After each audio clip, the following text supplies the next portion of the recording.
لو واحد اقتحم بيتك وسرقك وعذب أهلك وقال بعدها البيت ده بيتي، أنا أول واحد اكتشفته، هتقول عليه مكتشف ولا حرامي؟ وكذب الكذبة وخلى العالم يصدق. كان يا مكان. ولحد النهاردة كتب التاريخ بتحكي لنا عن واحد اسمه كريستوفر كولومبوس.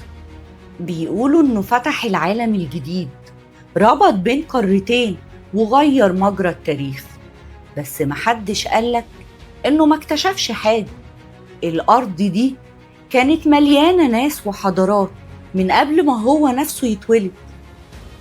بس رغم كل ده لسه ناس كتير تقولك كولومبوس البطل، الراجل اللي اكتشف أمريكا. اكتشف، بس بعد ما داس على كل اللي كانوا عايشين فيه وقتلهم وكتب اسمه بمية دهب فوق جماجمهم.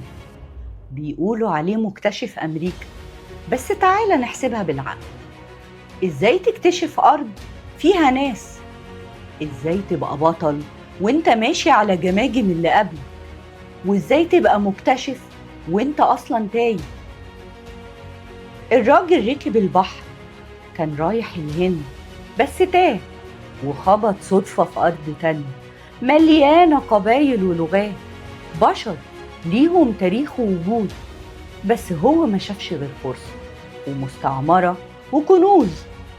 كتب في مذكراته ناس طيبين نقدر نستعبدهم بسهولة، وسماهم الهنود الحمر علشان كان فاكر نفسه في الهند. ولزق الكذبة في دماغنا كلنا لحد ما بقينا احنا كمان بنرددها وكأنها حقيقة. وبدل ما التاريخ يتكتب صح، اتكتبت حكاية حلوة ينفع تتحط في كتاب المدرسة. ويبقى كولومبوس مغامر ورائد وبطل.